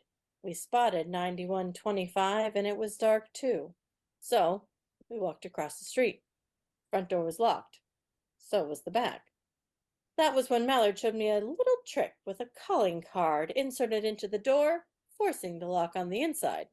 The place was a top flat, and we made our way up the stairs quietly in the pitch black. Nobody home. At least they haven't taken a powder. Take a sniff, Mallard. Someone cooked dinner in here last night, if I'm any prospective housewife. Yeah, you're right. Hey, throw your flashlight over here into this closet. That's it. Closed. Looks like they expect to be here for some time. See this sport coat? Rick Bonner was wearing that coat the day I took off in the seaplane. This is the place, all right, and my fears are growing. I don't think I'm gonna like this, Mallard. Hold it. Someone's coming. Get over there, in the corner. I'll duck behind this door. Pull that light switch when I yell. Okay. Laura, you're getting too antsy. It's getting on my nerves. Your nerves? What about mine? That's just it. You're cracking. Calling the cops like that the other night. I should have taken care of you then. But no, I have to be soft-hearted because I'm nuts about you. But I'm warning you, one more trick like that and you'll get it. All right, all right, all right. Just let me alone, will you? After all, I didn't figure on you knocking off Candy. That's what did it. That's water under the bridge. You read the newspapers. She's all right. I know, but that's what I mean, Rick. There doesn't seem to be any end to this. It goes on and on. It'll be over soon now. Then we can relax and live like kings the rest of our lives. Now, Candy. What the? Oh, no, you don't. Get the girl, Candy. She's ducking out into the fire escape. I'll go after Buster. Please, Candy, don't come any further. It's either you or me now. I'm much fonder of me. You sure had me fooled. You're a good actress, Laura. Last warning, Candy. You should have stuck with it. I'm coming after you, Laura. Nothing is going to stop me. You asked for it. No, Laura, you're the one who asked for it. Good actress, but what a way to make an exit. What about Rick Bonner, Mallard? Strictly canary yellow. I cornered him in the alley and he got down on his knees and pleaded with me not to shoot. Wouldn't you know? The Lawrence babe will live. The doc assures me. Too bad. That'll cost the state extra dough. Now, spill, Cupcake. What's the entire synopsis? It had me fooled, as I said, mainly because I was a very good friend of Laura's. She starts running around with Rick Bonner in New York, hires him as her personal manager. They meet Peter Linden, who's merely visiting. Bonner smells a good thing. Laura is so in love with Rick, she'll do anything for the rat. He tells her to make a pitch for Linden. She does. He proposes marriage. She accepts. He goes to Vashon Island to start building their dream cottage. In the meantime, Laura has letters from him, pictures of him. The works. That's all clever forger like Bonner needs. Fakes a will, marriage license, everything. You see, Linden is loaded with loot.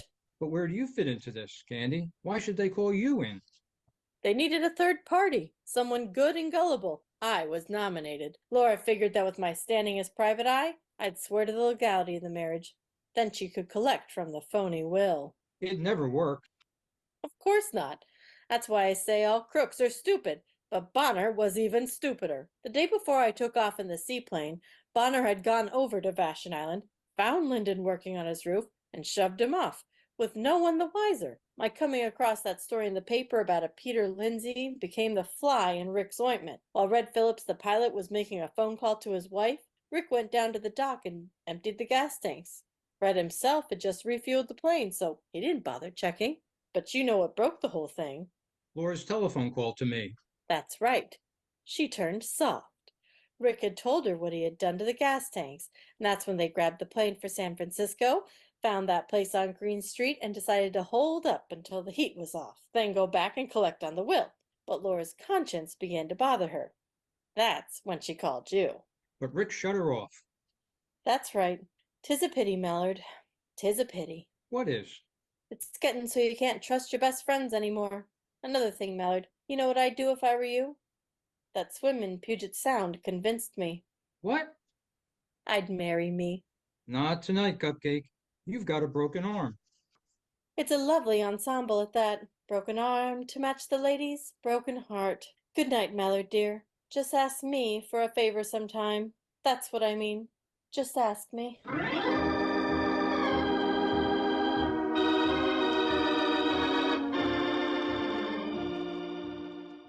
Listen again next week at the same time. For excitement and adventure, just dial Candy Matson, Yukon 28209.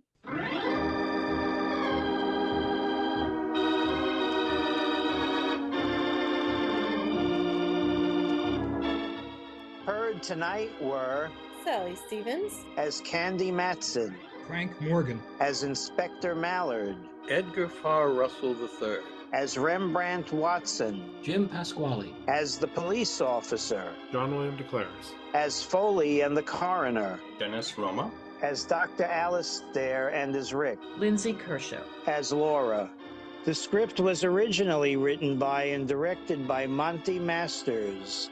It was adapted and directed and produced by John Abbott. Sound effects were created by John Abbott. The organ music was originally played by Eloise Rowan. San Francisco was provided by Andrew London. The characters in tonight's story are purely fictitious. Any resemblance to actual people is strictly coincidental. This is Brian Hochberg speaking. The program came to you from the Metropolitan Washington Old Time Radio Club.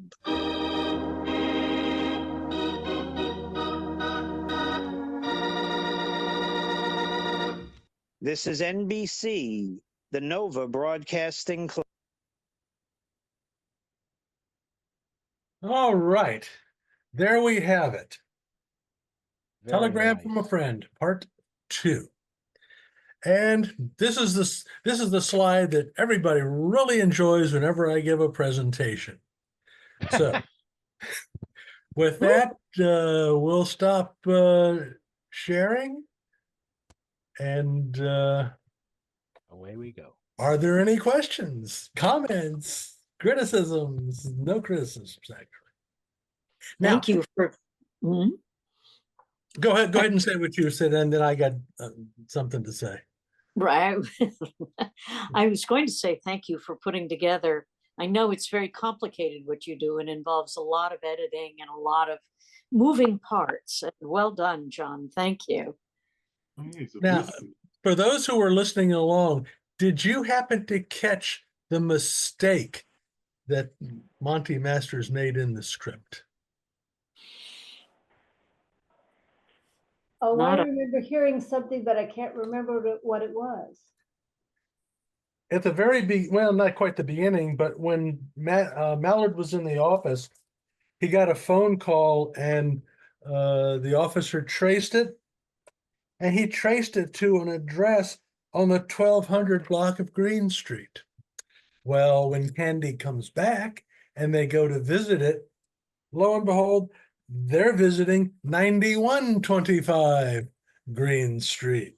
Ah. So maybe it was one of those seismic events in San Francisco, kind of reorganized the streets or something. It's hard to say, but I had a lot of cooperation from a lot of folks, most of who are on the call tonight. So I thank all of them for their hard work and putting up with me. And Well, and you pulled together an excellent cast, John, and I like the fact that we had some newcomers that we've not heard before in our recreations. That's really exciting, and just a job excellently well done, in my opinion. Does anyone have any questions for John, or observations or curiosities? You can raise your hand or just unmute yourself. Virginia and Lawrence have a hand up. Ah, great. Well, Ginny and Lawrence, go for it. Oh, no, they don't have a hand up. At least they waved me off. This is Phil. I've got a question. Hi, Phil. Now, when I was involved in a lot of the Westerns and Kiss of Old Lady and such, when we were rehearsing, the cast had an awful lot of suggestions of changing the script a bit, or how the characters should be and things like that. And sometimes the dialogue was changed. How much did the cast influence the production? The only change from the script was the actors. Every word that was spoken, every musical interlude, all the sound effects, taken right from the script. Okay. It's about almost as original you can get without digging people up, yeah? Okay, well, we were working from, new scripts. So yeah, I can see why you stuck to it. Okay, it's just curious about that. Well, I'm grateful that you didn't dig anyone up, John. Thank you. Hi,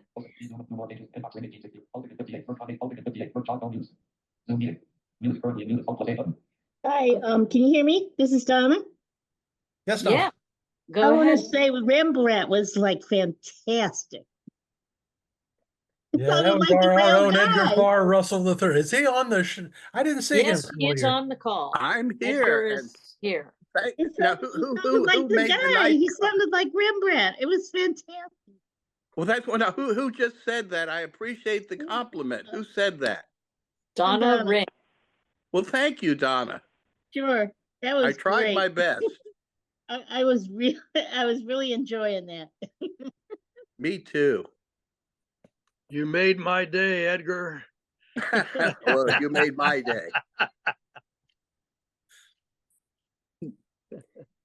Other thoughts, curiosities? I was blown away. I thought the editing was seamless, and the music transitions worked very well. So kudos. Yeah, unfortunately, I listened to every Candy Matson program trying to find musical snippets that I could use. But unfortunately, Eloise Rowan would start out on the organ and the voice would come right underneath the music, and there was very little to snag, but I did my best. And I actually reached out to a former coworker of mine. We were talking about what I was doing, and told her that I really needed something for that San Francisco interlude. So she reached out to one of her grandnephews, who's a music student at UVA, and he whipped up a little rendition for me. So, yeah, you can't run. You might hide, but you can't run from me. It's good to have friends in all places. Yes. Very good. William, did you have another question there? I would just want to call out Sally did an amazing job on as Candy, and Frank's not here, but he was really good also. And the question who was asked earlier, what was like to do this? John made this as smooth and seamless as possible. He really did. Oh gosh. It was a lot of fun. He would just say, "Go ahead, read it," and I had a couple of questions at the very beginning. We went back and forth on emails, and he gave real clean, clear directions to find the character. So he did real good. And then he hit me up at the end. He's like, "Can you do one more voice?" I'm like, "Sure." It was really good. Thank you, John. Thank you. Couldn't have done it without you and Dennis and all the others, especially Edgar. He seems to have a fan club out there. Absolutely. Well, I'm grateful, and the checks are in the mail to each one of you. Oh, they are? Looking forward to it. Yeah. But when you receive them, don't drop them.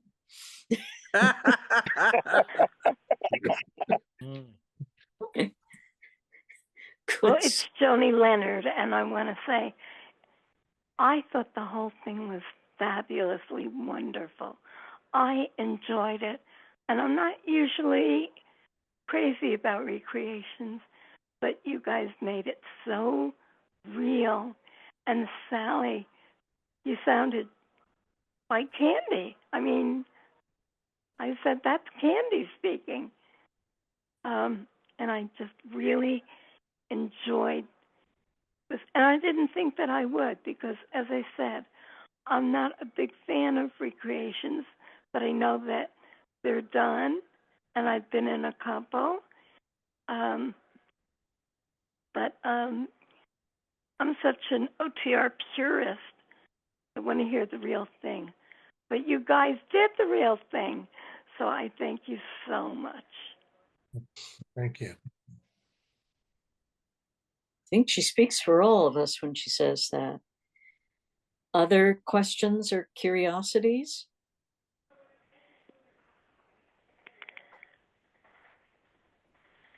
Well then, John, thank you so much for all the hard work. I mean, you know, retyping scripts and all can be really tedious.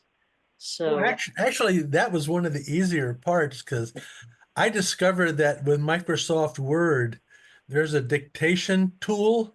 So I just click on a button, read the script, and it captures the text for me. nice. So It helps it speak clearly. So yeah. well done. It took a little bit of work, and but it was work well spent. Yeah. Oh, look, John, you were getting all that praise for doing all that hard work and you just blew it. Well, hey, never said I was smart.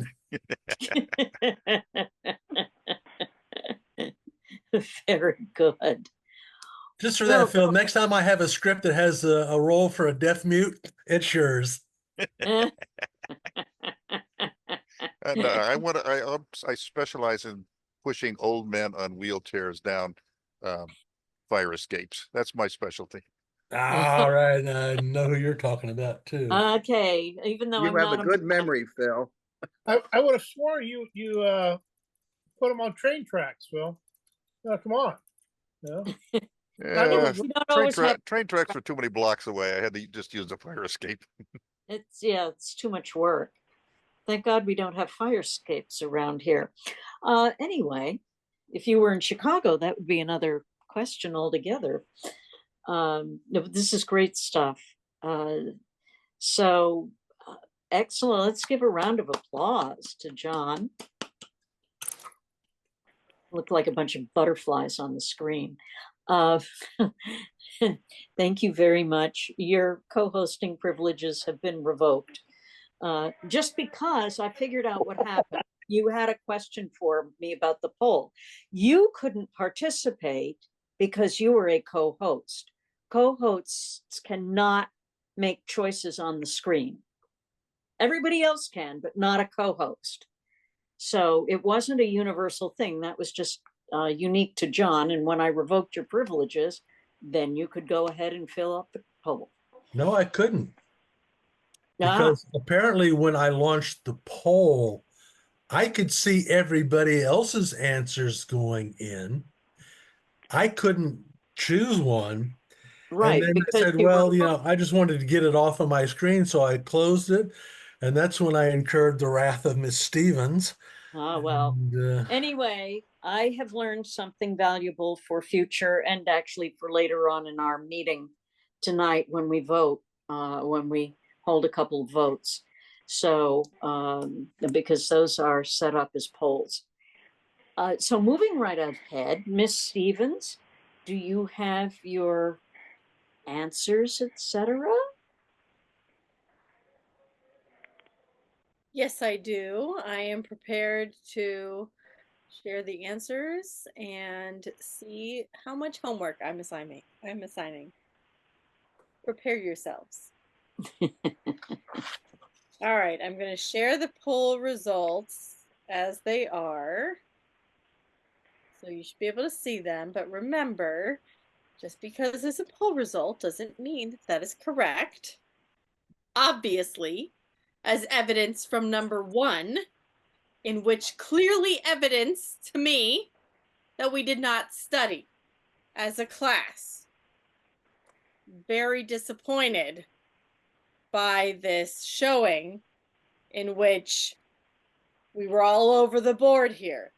Now, number 1, radio actors from time to time would use an alias, even though their voices were unmistakable. So which Gunsmoke regular sometimes used the alias, which is a ridiculous alias, Julius Crowlbine,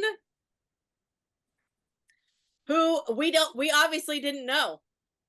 Clearly, we were all over the place, literally spread out between Parley Bear, John Daner, William Conrad, and Howard McNear. We were all over the place. 3 of us got the answer correct, and that tells you which is the correct answer. C, William Conrad is the William Conrad. C, William Conrad. Number 2, which of the following became Roy Rogers, radio's king of the singing cowboys? At least we studied Roy Rogers. Very good. I'm sure there'll be a sing-along sometime later after everyone, we've turned off all of the sound and the screen and everything.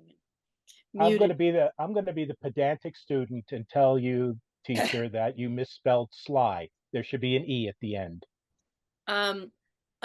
Guess what? I The don't write the mistake quiz. originated with I Frank don't type Morgan. the quiz. I read the quiz. So And follow Mr. you Morgan's can lead. go ahead and tell me anything you want. But I didn't do it. But the So person who was Well, responsible as Karl for that- Schadow pointed out earlier, there are certain words we can't say on the radio, so I probably won't be saying anything I want. that's probably wise, sir. That is probably wise. WISE, wise. Wise. I thought it was with a Z. At least everyone got this correct. B, Leonard Sly, whether it's with an E or without, I frankly don't give a damn. But it is Leonard Sly. Leonard Sly. And really, can you imagine, Leonard Sly being the king of the, singing cowboys? Can you imagine that? No. Yeah. No, I can't. And neither can you. That's why it's Roy Rogers. Exactly. You're going to have to sit in the corner. Sorry, I thought I was on mute. Going back on mute, man. Number 3. Only one daytime drama ever received a coveted Peabody Award, or if you're from Boston, a Peabody Award. Ha ha ha. For outstanding entertainment in drama. But which one? If you are on our Facebook page, you would know the answer to this. But many of you aren't, obviously. And one of you got the answer right, and I hope you weren't guessing. The correct answer is C, Against the Storm. C, Against the Storm. All right, number 4.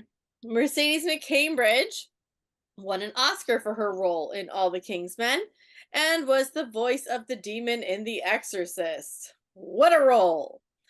She was featured in each of the following radio series, but in which one was her role Martha Ellis Bryan? Ooh, we were kind of split between Defense Attorney and This Is Nora Drake. We were split, but the correct answer is A, Defense Attorney. That is her character in Defense Attorney. Yep. All right. Number 5. Mostly remembered for his science fiction stories, Ray Bradbury authored a frightening story of a little girl who was accused of crying wolf. It was performed on several of CBS's programs. And which story was it?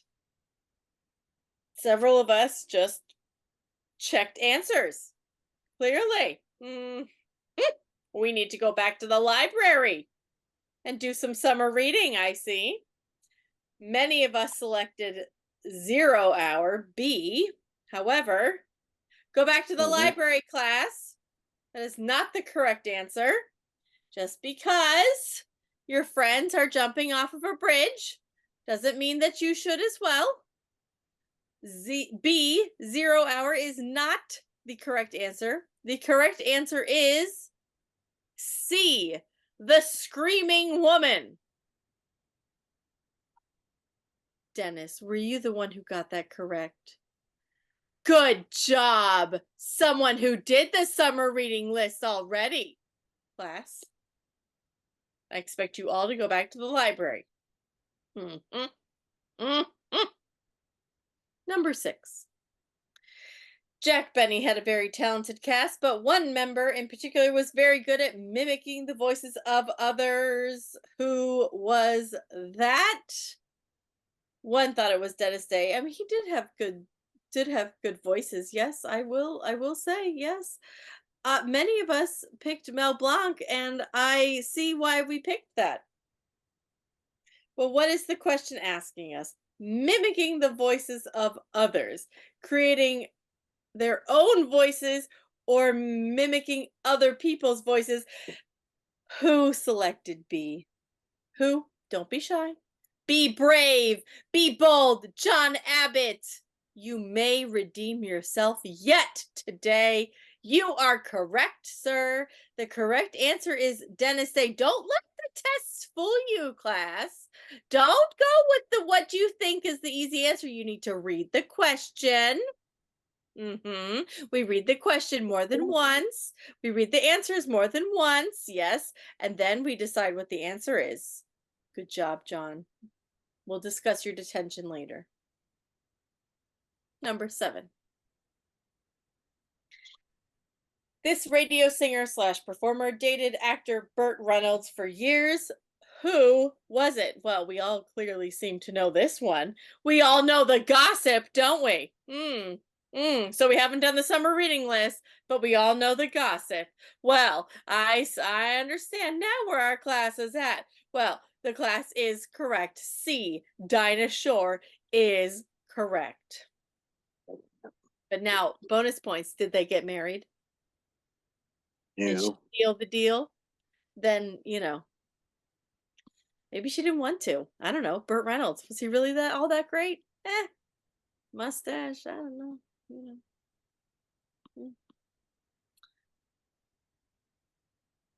Number 8. Kate Smith launched programs and careers of many stars. Which of the following does not owe her credit? We were kind of spread out. The majority went with the Aldrich family, C. And then we were kind of spread out between A, B, and D, Abbott and Costello, Bergen and McCarthy, and Henny Youngman. Well, the correct answer is B, Bergen and McCarthy. They got their start on Rudy Valley. So they cannot credit Kate Smith with launching their career. Did anyone do their own personal rendition of Kate Smith on the 4th of July? No? Just me? Wow. You guys must have had a boring holiday. Let me tell you. Much more exciting in my house. But that's okay. Number 9. The Adventures of Frank Merriwell brought us the Bula Bula of the turn of the century at Yale University. But who brought us Frank Merriwell? This is not a show that we listen to very often, it seems. Seems like we have some summer listening to do in addition to summer reading. We were split between A and D, Frank Lovejoy and Frank Reddick. Was it just because you saw a lot of Franks? Did you see a lot of Franks and you were just blinded by the Frank?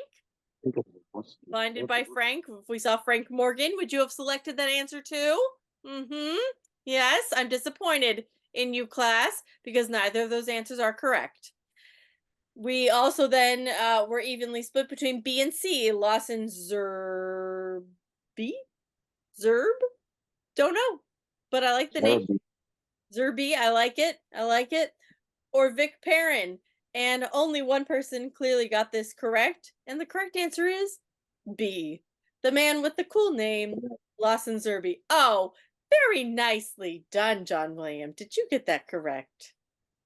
Well done. You did the summer listening, but you need to go back and do the summer reading. Well done. But you weren't in detention, so you still have homework. I'm the Vinnie Barbarino of the class here. So.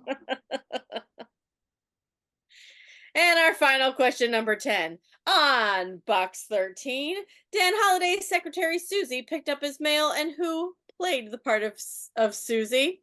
Well, I'm really surprised that no one thought it was Monet Dickering. Nobody thought it was Always Bickering. No one thought it was Are You Snickering? And everyone seemed to think it was Sylvia Pickering, which is correct. Sylvia Pickering, D, is the correct answer. And that is our wonderful quiz, courtesy of the wonderful Frank Morgan for the month of July. Clearly, you have a lot of summer reading and summer listening and summer studying to do. So when I see you all in August, I have high expectations for our quiz. Thank you, Miss Class Stevens. is dismissed. God bless America, land that I love. Thank you. Are you Thank just you. trying to get bonus points? Yes, I'm trying hard. We can discuss that after class, Edgar. Thank you, teacher. Very good, everybody. So this concludes the public portion of our meeting.